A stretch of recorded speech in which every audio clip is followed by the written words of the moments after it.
ये बनाते जाओ डायग्राम साथ में ही।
storehouse of unmet desires.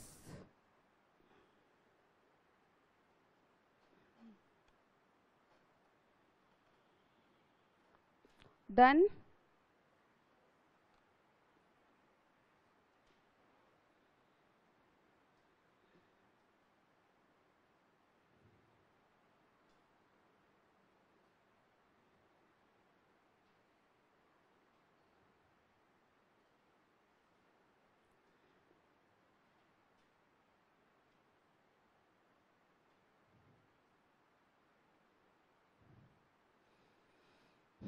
हाँ, फर्स्ट थ्योरी का हिस्सा है मन की संरचना।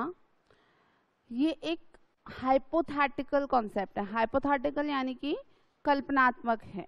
ये रियल में ऐसा कोई स्ट्रक्चर नहीं है हमारे अंदर, ठीक है। ये कल्पनात्मक संरचना है। क्यों? क्योंकि वास्तव में तो मन की अवधारणा ही क्या है? कल्पनात्मक है, ठीक है। मन जैसा कोई फिजिकल थिंग तो हमारे अंदर है नहीं। तो ये मन को आपको क्या समझना है कि एक प्रकार से विचारों की ही बात है, कि हमारी विचार और भावनाओं की एक विशेष स्थिति को ही हम क्या कहते हैं? मन कहते हैं। और उसी मन की एक काल्पनिक संरचना या हाइपोथेटिकल स्ट्रक्चर प्रेजेंट किया सिगमंड फ्रॉयड ने। उन्होंने इसकी तुलना की एक आइसबर्ग से, इसलिए इसको कहते हैं iceberg analogy of mind. Iceberg क्या होता है? तो समुद्र में तैरता हुआ जो बर्फ का पहाड़ होता है उसी को क्या कहते हैं? आइसबर्ग कहते हैं, ठीक है। उस आइसबर्ग से तुलना करते हुए फ्रॉयड कहते हैं कि हम हमारे मन को इस एक बर्फ के पहाड़ के समान समझ सकते हैं और इसके 3 हिस्से हम कंसीडर कर सकते हैं, जिसमें से पहला हिस्सा जिसको नाम दिया उन्होंने कॉन्शियस माइंड, चेतन मन।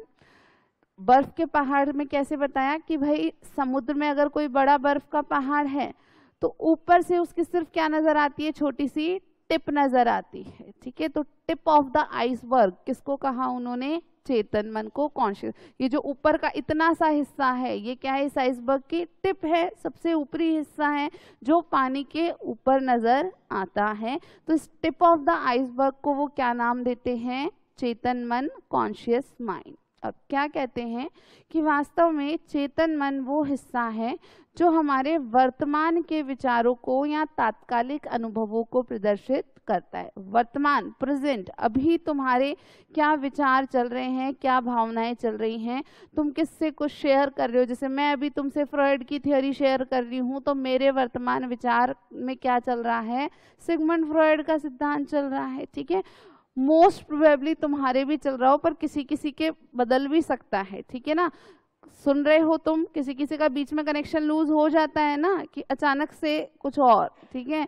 आज यार सुबह तो है ना खाना अच्छा नहीं था, आलू की बेकार सी सब्जी थी, आज पीजी वाले शाम को तो डंका दे दें यार, क्या ही बनाया था आज, तो रोज ही ऐसा खाना चल सकता है बीच में ही कुछ भी, ठीक है। तो आपके तब तात्कालिक अनुभव में या तात्कालिक विचारों में वो बात आ गई तो आपके चेतन मन में उस वर्तमान के विचार की बात को रखा जाता है। तो किसी भी समय प्रेजेंट में, अभी अपना जो प्रेजेंट है वो अगले 1 घंटे बाद वो पास्ट हो जाएगा, ठीक है, 10 मिनट बाद ही पास्ट हो जाएगा, लेकिन उस मोमेंट पर, उस क्षण में जो आपके विचारों में, आपके भावनाओं में हो रहा है वो किस में सम्मिलित किया है? चेतन मन में, ठीक है।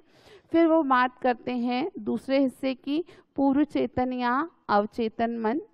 यहाँ आइसबर्ग से कनेक्ट करते हुए कि पानी की सतह के नज़दीक का जो हिस्सा है, पानी की सतह से ऊपर का हिस्सा जो टिप है उसको तो क्या नाम दे दिया? चेतन मन। पानी की सतह के जस्ट नीचे के हिस्से को क्या नाम देते हैं?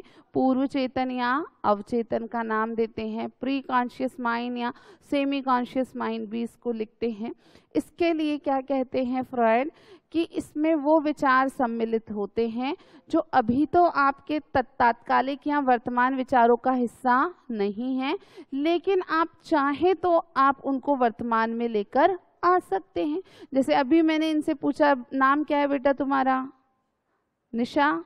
निशा शर्मा इसका नाम है। इसके दिमाग में पहले या इसके विचारों में पहले नहीं चल रहा था, लेकिन मैंने सवाल पूछा तो इसके स्टोर्ड मेमोरी में से ये खटाखट लेके आई कि निशा शर्मा, ठीक है। वो क्या, कहाँ से आया? अवचेतन मन से आया। अवचेतन से कोई भी चीज आके अल्टीमेटली किसका हिस्सा बनेगी? चेतन का ही बनेगी। ठीक है, कि अवचेतन में वो सभी विचारों को सम्मिलित किया जाता है जो आपकी स्मृति में, स्मृति के भंडार में शामिल हैं। स्मृति में रियल में क्या शामिल है, जो आप याद करो तो याद आ जाए, वो ही है। जैसे आपसे अगर मैं पूछूं कि हमने विकास के नियम पढ़े थे, ठीक है, मैं पूछूं पहला पहला नियम कौन सा पढ़ा था, जिसको याद आ गया, यानी वो कहाँ पड़ा हुआ है, आपके अवचेतन में। जिसको याद नहीं आया अगर, ठीक है, तो वो किसका हिस्सा हो चुका है, तुम्हारे अचेतन का। ठीक है, तो अगर किसी को याद आ गया कि पहला सिद्धांत कौन सा पढ़ा था, तो मेरे को तो याद है, तुम में से किसी को याद आ गया, तो वो किस में है, तुम्हारे अवचेतन में, यानी तुमने उसको एक्चुअल में मेमोराइज करने की कोशिश करी है। अब सोचते मत रहे ना, कोई कोई मुझे लग रहा है सोच रहे हैं, सोच रहे हो अभी भी उस बारे में, विकास के सिद्धांत के बारे में सोच रहे हो क्या बेटा, नहीं सोच रहे? सार्वभौमिकता का सिद्धांत पढ़ा था, मैं बता देती हूँ, तुम में तो किसको याद था कि नहीं था। तो वो आपके जो अचेतन में है, ठीक है, वो आपको पता नहीं है कि वो आपके अचेतन में है। हो सकता है कि वो जो विकास के नियम तुमने पढ़े वो कहाँ जाके सेट हो गए, तुम्हारे अचेतन में, वो तुमको याद करोगे तो भी याद नहीं आएंगे। तो वो कैसे याद आते हैं, तो कई बार वो सपनों के रूप में याद आते हैं। ठीक है, क्यों? क्योंकि इसमें बहुत सारी चीजें, अचेतन में बहुत कुछ है। क्या क्या है, तो किसी बच्चे के अगर बाल्यावस्था या जो उसका पूरा चाइल्डहुड का पीरियड है, अगर वो अच्छा नहीं गुजरा हो, होता है ना किसी के साथ बहुत कठिनाइयां आई हो, या कई बार होता है कि भाई मान लो कोई बहुत एक्सट्रीम केस हो कि पेरेंट्स की डेथ हो गई हो, बच्चे को किसी आश्रम में या अनाथालय में डाल दिया हो, या बच्चा किसी दूसरे रिलेटिव के घर रह रहा हो, जैसे टीवी वगैरह में दिखाते हैं कि मामा मामी के साथ रह रहा है और फिर मामी उसको बहुत काम कराती है, मारती पीटती है, ऐसा बना दिया गया है टैबू, हर मामी ऐसा नहीं करती है। ठीक है, लेकिन उस बच्चे के बारे में सोचो तो उस बच्चे की बाल्यावस्था में अगर ऐसी घटनाएं हुई हैं जो कि बहुत ही पीड़ादायक है, कष्टदायक है, उसके बहुत हम कहें कि बिटर उसके एक्सपीरियंसेस हैं, तो वो सारे बिटर एक्सपीरियंसेस, वो कड़वे अनुभव कहाँ जाके इकट्ठा हो जाते हैं, अचेतन में। ऐसे ही सेक्सुअल फैंटेसीज या लैंगिक कामनाएं जो किसी भी व्यक्ति की हैं, वो सब कहाँ जाके इकट्ठी होती हैं, अचेतन में। पीड़ादायक स्मृतियां और भी कोई ऐसी स्मृतियां, जैसे हमारे साथ होता है ना कई बार, किसी बहुत अच्छे फ्रेंड की मान लो डेथ हो गई, सपोज दैट, ठीक है, तो वो सडनली कभी कभी वापस से ऐसे याद आता है, तो वो ऐसी स्मृतियां जो कि आपको पीड़ा देती हैं, या किसी के साथ अब्यूज हुआ हो, ठीक है, किसी व्यक्ति के साथ, किसी लड़की के साथ कोई मान लो फिजिकल अब्यूज हुआ हो, तो उससे रिलेटेड जो मेमोरीज हैं वो हम दफन कर देते हैं या वो चली जाती है हमारे अचेतन में, लेकिन कभी कभी वो किसी रूप में निकल के बाहर आ सकती हैं। फिर हिंसात्मक विचार, यदि हमारे खुद के कोई हिंसा करने संबंधी विचार हैं, किसी किसी के हो सकते हैं, इसको तो जान से मारूंगा, कभी क्या होता है बचपन में ऐसा हो जाता है, ठीक है, कि कोई टीचर ने पीटा करा, तो से हमारे फ्रेंड्स का ग्रुप है, उसमें है एक दो, ठीक है, कहते वो टीचर तो मिल जाए तो मैं आज भी मार डालूं उसको। तो कई बार होता है कि वो उससे आप इतना परेशान हो गए, उसने तुमको इतना ताने दिए या इतना कुछ कहा कि ऐसा लगता है ये आदमी को तो मैं मार ही डालूं। ठीक है, वो मारे नहीं, ठीक है, आपके अचेतन में ये भाव लेकिन दबा हुआ है कि नहीं, इस आदमी को तो मैं इतनी हिंसात्मक हो जाऊं कि इसको मार ही डालूं। तो वो हमारे कोई भी वायलेंस रिलेटेड अगर थॉट है तो वो भी अचेतन का हिस्सा है। असामाजिक व अनैतिक विचार, अन्य कोई हमारी ऐसी इच्छाएं या विचार हैं जो असामाजिक हैं, अनैतिक हैं, यानी समाज जिन्हें स्वीकार नहीं करता है, या सामाजिक नियमों को वो तोड़ते हुए हमारी इच्छाएं हैं, विचार हैं, वे सब भी किसका हिस्सा हो जाती हैं, अचेतन का। ऐसे ही सभी अतृप्त इच्छाएं, हमारी जितनी भी अनमेट डिजायर्स हैं, अतृप्त इच्छा, अब उसमें छोटी सी कोई भी, छोटी बड़ी कोई इच्छा हो सकती है, जैसे मैं कुछ चाहती हूँ कि यार मैं ये वाली गाड़ी खरीद लूँ, ठीक है, बहुत लंबे समय से मेरी इच्छा चल रही है लेकिन मेरे पास पैसे सेव नहीं हो रहे, मैं नहीं खरीद पा रही, तो वो मेरी अतृप्त इच्छा भी किसका हिस्सा हो जाएगी, मेरे अचेतन का। ठीक है, तो ये आपको अच्छे से ध्यान रखना है कि अचेतन में बहुत कुछ छुपा हुआ है, खासकर लैंगिक कामना और अतृप्त इच्छाओं का भंडार इसको कहा जाता है। अवचेतन की हम बात करते हैं तो जो सामान्य स्मृतियां हैं, नॉर्मल मेमोरीज, जैसे जो आपकी ये हमारी इंफॉर्मेशन रिलेटेड मेमोरीज होती हैं, या आपकी ये पढ़ाई वाली मेमोरी है, या हमारे दैनिक जीवन की जो बेसिक मेमोरी है, वो सब किसका हिस्सा होती है, अवचेतन का। अब फ्रॉयड यहाँ कहते हैं कि यदि हम इसको कुल 10 हिस्से माने तो सिर्फ एक हिस्सा क्या है, चेतन मन है। बाकी के 9 हिस्से किसको बताते हैं? अचेतन को। इसका कोई अलग से प्रपोर्शन उन्होंने नहीं दिया है। क्यों? क्यों यहाँ से चीजें अल्टीमेटली किसका हिस्सा होती हैं? चेतन का हिस्सा ही होंगी। ठीक है, तो इसका कोई अलग से प्रपोर्शन उन्होंने नहीं बताया है। दूसरी बात, जो इम्पोर्टेंट बात फ्रॉयड कहते हैं वो ये है कि अचेतन ही वास्तव में कारण बनता है मनोवैज्ञानिक विकारों का। अगर कुछ लोग जो कि साइकोलॉजिकली डिसऑर्डर्ड हैं, जिनको कोई भी डिसऑर्डर क्रिएट हो गया है, जैसे बहुत सारे अलग अलग बीमारियां होती हैं, स्किज़ोफ्रेनिया है, डिप्रेशन है इवन, ठीक है, हिस्टीरिया होता है, बहुत सारी बीमारियां होती है, तो उनको फ्रॉयड ने लिंक किया कहाँ से? अचेतन से। कि अचेतन है तो हम सबके पास, ठीक है, लेकिन हमारा क्या है? ये मान लो कि यहाँ तक तो पानी में हलचल है, ये हमारा शांत पड़ा हुआ है, ठीक है, लेकिन जिस आदमी के इसमें भी हलचल होने लग जाती हैं तो चीजें कहाँ आने की कोशिश करती हैं? चेतन में। और जब अचेतन के विचार, इसकी भावनाएं चेतन में आने का ज्यादा प्रयास करती हैं तो व्यक्ति को मनोवैज्ञानिक विकारों का सामना करना पड़ता है, उसमें डिजीज क्रिएट हो जाती है। और फ्रॉयड कहते हैं कि यदि हम उपचार करना चाहते हैं ऐसे रोगी का जिसमें कोई मनोवैज्ञानिक विकार उत्पन्न हुए हैं, तो उपचार के लिए हमको जानना पड़ेगा कि उसके अचेतन में क्या ऐसी चीजें हैं जो बार बार उसके चेतन में आकर के उसे परेशान कर रही है। ठीक है, तो इस पूरी बात को आपको अच्छे से याद रखना है। सिंपल भी है लेकिन एक दूसरे का कनेक्शन जो है आपको समझना है। खासकर अवचेतन में बच्चे कंफ्यूज हो जाते हैं। अवचेतन में हमारी वो सामान्य स्मृतियां आती हैं जिन्हें हम याद करना चाहे तो आसानी से याद आ जाती है। जैसे आपसे पूछे और बता दे, अभी प्रेजेंट में आपके नहीं चल रहा है, लेकिन आपसे पूछे और आप याद करके बता दो तो वो किसका हिस्सा है? अवचेतन का। इसके लिए फ्रॉयड क्लियरली कहते हैं कि एक सामान्य व्यक्ति में अवचेतन के विचार सीधे चेतन में नहीं आ पाते हैं, लेकिन कुछ इनडायरेक्ट फॉर्म्स में आते हैं, जैसे सपनों में आते हैं। ठीक है, कि हम रात को जो सपने देखते हैं तो कई बार हमारे सपने बहुत होते हैं ना कि आपको लगता है कि यार ये सपना कैसे आया, मैंने तो कभी ऐसा सोचा ही नहीं। लगता है ऐसा सुबह उठ के कि ऐसा सपना कैसे आया, या उस व्यक्ति को तो मैंने बहुत टाइम से देखा भी नहीं, उसके बारे में कभी सोचा भी नहीं, उसका सपना कैसे आ गया? तो वहां फ्रॉयड कहते हैं कि वो कहाँ से आया है? आपके अचेतन से आया है। ठीक है, इसके अलावा सपनों के अलावा फ्रॉयड कहते हैं कि स्लिप ऑफ टंग, यानी आप कुछ शब्द कहना चाह रहे हो लेकिन आपके मुंह से कोई और शब्द निकल जाए, ये स्लिप ऑफ टंग भी किसका उदाहरण होता है? अचेतन का उदाहरण होता है। कि आप बोलना कुछ चाह रहे हो लेकिन कोई और ही शब्द निकल जाए तो वो शब्द जो आपने बोला है वो कहाँ था? आपके अचेतन में था। ठीक है, ये तो तुमने उतार लिया। अब लिखो 2-3 बातें, फिर आगे लिखते हैं।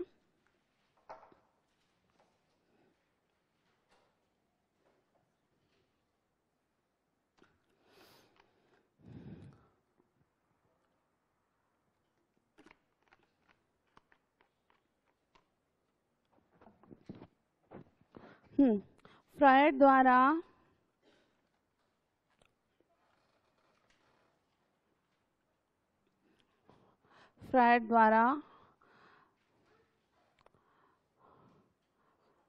इन तीनों में से अचेतन को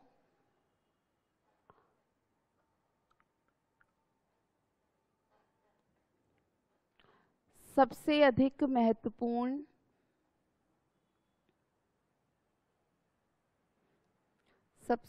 महत्वपूर्ण माना गया।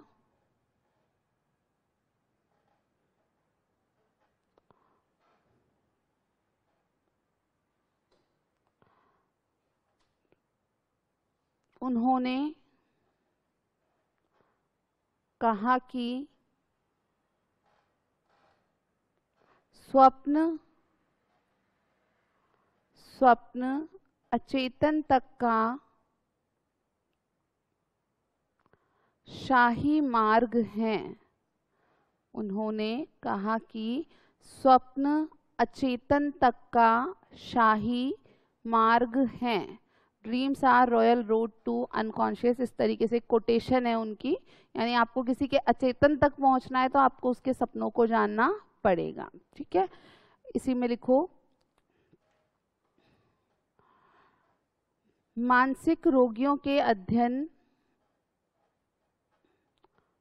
मानसिक रोगियों के अध्ययन द्वारा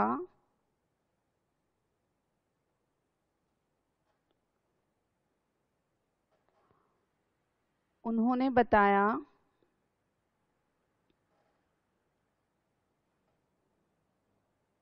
कि मानसिक विकारों का कारण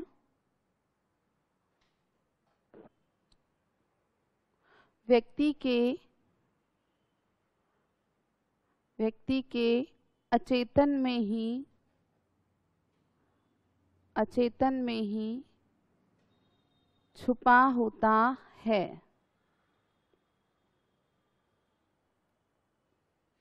और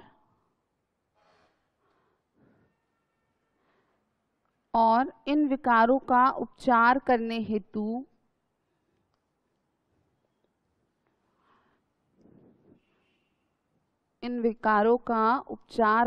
हेतु अचेतन का अध्ययन